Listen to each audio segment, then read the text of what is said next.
Hello guys, good morning. Good morning sa lahat-lahat. Alam niyo ba guys? Kumusta nga pala bago pong lahat? Kumusta sa inyong lahat ng mga nanonood ng aking mga content dito sa aking profile dito kay Ladylyn Barroso Baho.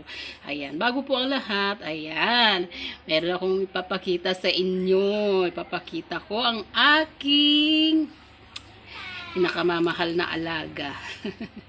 Ang dami niyang supling. Ayan, may mga supling siya.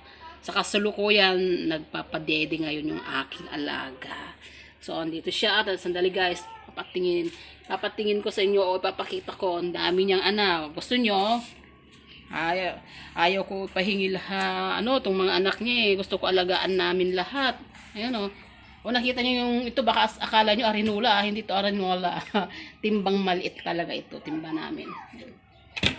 Pinagano ko yan, pinaglalagyan ko ng tubig pag nagsasaboy ako ng tubig dyan sa may pintuan, kasi yung mga alaga namin minsan umiihi sila dyan sa may labas ng pintuan namin, kaya ito yung ginagamit ko para banlawan yung mga nila. Pinang-iigib ko ito, hindi to arinula guys so ito papakita ko na guys yung aking alaga. Ang dami, ang cute nila, grabe, ang cute nila guys.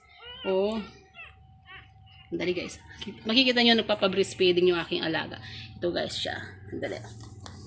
Ayan, ito siya, mama Kulasa. Kulasa! Natutulog siya habang nagpapadede. So ayan guys. Ayan yung mga anak niyo, ang dami. Nakita nyo ba? Kikita ninyo ba guys? Ayan ang dami niyang anak. Ang cute. Dumidede sila. Yan ang galing magpadede ng itong aking aso, itong aking alaga. Tignan nyo guys. Ito yung kamay niya. Yung kamay nito, siya, para siyang hindi niya maano yung kamay niya. Lang siya, nakaganyan, naka-straight lang siya. Ewan ko